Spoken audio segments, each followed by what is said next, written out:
ומכאן אנחנו למעשה עוברים לראיון עם פיליפ אררה, מנכ"ל מדיני וביטחוני במשרד החוץ הצרפתי, שייתן את האספקט של ההיבטים הבינלאומיים שקשורים לנושא הפלסטיני, שיחה שלו עם עמוס גלעד. תודה יורם. תודה.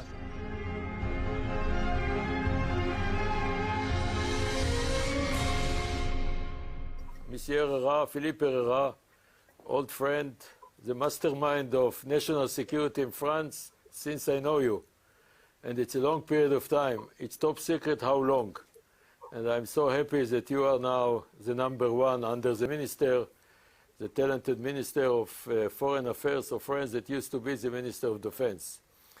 And Mr. Errera used to be the mastermind of national security in the Ministry of Defense. So he understands in security, national security, armed forces, strategy all over the world. So thank you for joining us. Thank you very much. I do have... Dear Amos, such compliments are always dangerous, especially coming from your mouth, but I would just like to say how honored I am to be with you, and what a pleasure it is to see you, even if it is because of the current circumstances through a screen. But thank you very much. Thank you very much. Merci beaucoup. I would like to begin with Lebanon. It seems that France, traditionally, historically, and even now, is very much involved in Lebanon. We have seen together, all of us, President Macron visiting Lebanon and trying to help it, to save Lebanon. Is it possible? What is the real policy? How we need to tackle Hezbollah? And Iran, of course. Dear Amos, listen, I think what we see today is a policy that is all the more urgent, all the more necessary, but all the more difficult, because Lebanon is frankly on the edge of the cliff, if it has not begun to go over the cliff. What we have is a Lebanon that is going through a very deep crisis, a very multifaceted crisis, and our top priority is to avoid a collapse of the country, because this would have dire consequences for the country, for the Lebanese people, and for the whole region, and if I may say, I think including for Israel.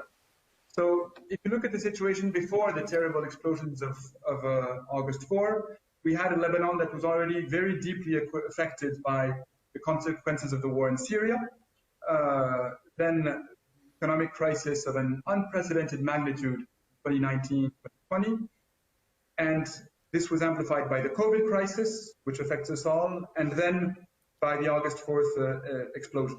And all of this against the background of rising discontent, frustration, expectations from the population.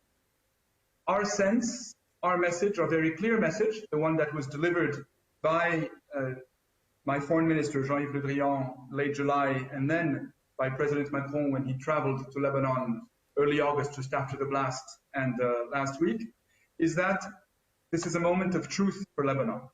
And our message is twofold.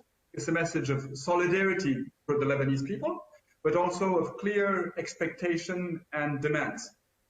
Our priority, of course, is solidarity. France, along with many other countries, has delivered major amount of aid to Lebanon in order to respond to the most pressing needs, in particular in terms of food, of health, of reconstruction, of education. But the second message is just as important, and it is a message that has not been affected or changed or weakened by the terrible explosions of August 4th. And this message is simple. Lebanon must reform, and the reforms must be implemented rapidly, must be implemented clearly, and if these reforms are not there, there will be no international financial assistance. So in a sense, we think that it is of course up to the Lebanese people, the Lebanese political authorities and parties to come together. But what we delivered was, with our international partners, a wake-up call to the Lebanese authorities. They need to put together a mission-focused and mission-oriented government which will be capable of adopting these reforms as soon as possible. And this is something that the Lebanese people strongly demand. And there will be, despite the terrible situation in which the country is today, no blank check, quite to the contrary.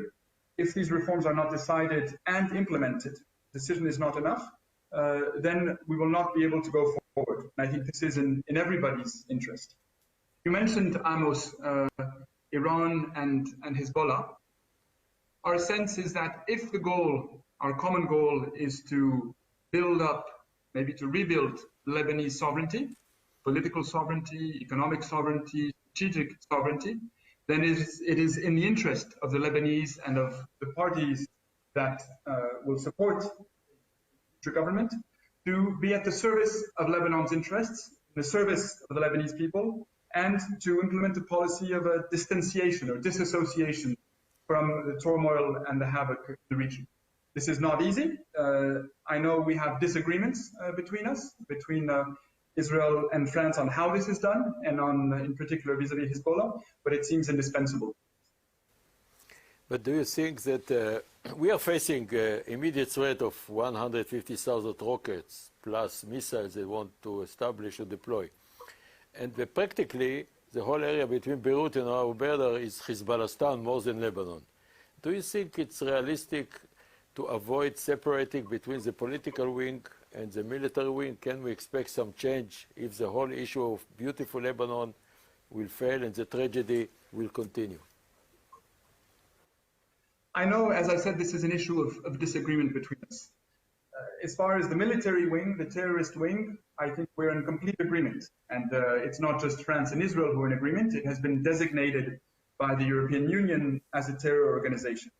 And this is something that allows us to take action on solid ground, including on tailored sanctions against its destabilizing activities. What we're saying in terms of the political wing is that it's a fact that it's an actor on the Lebanese political scene. It's present in parliament with elected officials and in the government following broad political agreements with other political forces, including some that are opposed to its policies. So then what we have essentially is a disagreement on whether cutting ourselves off from the political wing is something that would help or that would hinder the ability for Lebanon to come together as a country. Our sense is that if we were to not disassociate the political and the military wing, and therefore consider that we would not talk to the political wing and to the governments that it would support, we would make the problem worse. And from our point of view, it would not only be worse in terms of the consequences for Lebanon, but we think it would actually increase the dependency and the vulnerability of some of these parties and of Lebanon to other actors in the region, which we do not think in our interest. How we need to tackle the Iranian threat, mainly the nuclear, especially after the election maybe in the United States? What are your recommendation, your policy, updated policy? What we need to do from the French point of view, of course? From the French point of view, the Iranian nuclear program is and has been for many years one of the main threats, potential threats to regional security, to international security. And this is the reason for which since now 2003 at least, we have always worked extremely hard and extremely actively, and for a good period of this time with many of our partners, including the US and Israel, as well as others such as Russia and China, to establish a broad international front. And this is not just because we like diplomacy. This is because, in our view, the efficiency and the efficacy of our actions was incredibly strengthened because we acted together. If we had not had the UN Security Council deciding on sanctions, all of the P5 united between 2007 and 2010, then we would have not been able to increase the pressure so much that Iran came to the negotiating table. We may disagree, you and us, on the value of what came away from these negotiations.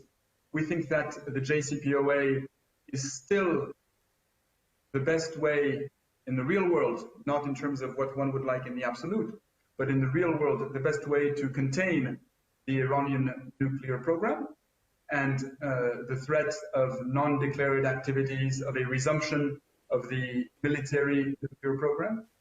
And from our point of view, what we have today is a situation where we have neither the pressure, at least not an efficient pressure, because the US withdrawal from the JCPOA, the resumption of US sanctions, means that yes, you have a strong economic pressure, but you have no unity, and the Iranian regime believes it can wait this out. Nor do we have the constraining value of the JCPOA, at least as much as we did before, because the Iranians have begun little by little to decrease their implementation, or they've decided to violate the treaty, the agreement systematically with new steps every few months. So today, if you will, we're in the worst of all possible worlds. We have no international unity. We have a transatlantic break because of the US's policy. We have no real pressure that is felt in Tehran in economic or military terms in a way that would lead them to negotiate. And we see them pursuing accumulation of low-enriched uranium, pursuing research and development on advanced centrifuges. We see the breakout time dropping, and we see no real constraints, no effective constraints on their destabilizing regional behavior. So what we think as France and as E3, because on this issue there is no difference with our German or British colleagues, we think first it's important to maintain the framework of the JCPOA. Yes, Iran is dangerously violating some of its provisions, but it is also respecting some others. So we shouldn't throw the baby out with the bathwater.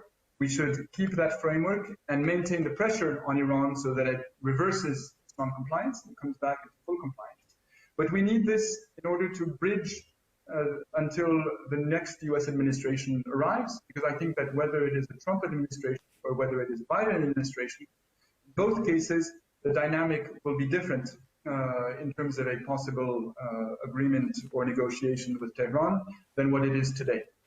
And our sense is that the intent, I would almost say ideological on behalf of some, goal of the current US administration to destroy the JCPOA, and we read the recent developments in the Security Council against this background, we think are particularly dangerous because they bring us no closer to constraining Iran's nuclear program, no closer to constraining Iran's regional behavior, and they undermine the Security Council and the multilateral framework, which, once again, we think are all the more indispensable if Iran is going to continue its dangerous behavior.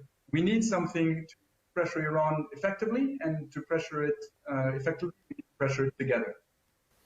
How do you characterize the relationship between France and Israel today? I would say that what matters is to look at the fundamentals.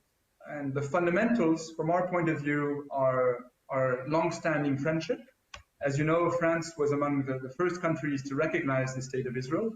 And we have, on our side at least, and I think it's the case for many on the Israeli side, always prided ourselves with the close ties between the French and the Israeli people, and with the close cooperation between the French and the Israeli governments on many issues, including some that you and myself were engaged in when we were both in government. And so for over the last 7 decades, our two countries have built a strategic partnership. France has always stood side by side with the state of Israel to uphold not only its right to exist, but also to live in security. And both President Macron and Foreign Minister Le Drian have reaffirmed this unwavering commitment on many occasions. Our cooperation is not only in the security field, it covers everything from regional security and the fight against terrorism to trade and economy, from science and innovation to culture, from the challenges of global issues, including, of course, the fight against Corona today, to the fight against anti-Semitism. Now, of course, friendship does not exclude disagreements, and we have them from time to time. And because we are very close friends, we sometimes feel that it is possible, without it threatening our friendship, to have very open disagreements. I think that from our point of view, these disagreements, including on the peace process and on relations with Palestine, do not threaten this friendship. And if anything, I would say that it's because of our commitment to regional security, to regional stability, to Israel's security, that France remains strongly committed toward a negotiated solution to the Israeli-Palestinian conflict. The last question, unfortunately, I can talk with you 10,000 days, not 10 hours or 10 minutes. I would like to ask you about your attitude towards Turkey, their policy, their aggressive policy, their behavior, and so on. What is the policy of France and your attitude? So first, I would like to dispel a misconception that I sometimes see, not in your mouth or your question, but elsewhere, which is that France is anti-Turkish and that our policy is driven by an anti-Turkish policy. This is not the case.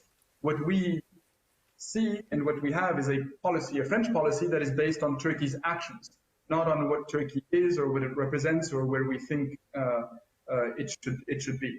And Turkey's actions, from our point of view, are actions that put into question the modus vivendi in the region, in the Eastern Mediterranean, put into question also stability in Iraq, which is a region that is key to our interests, put into question also counterterrorism action in northeast Syria. This is one of the reasons for which we were particularly unhappy and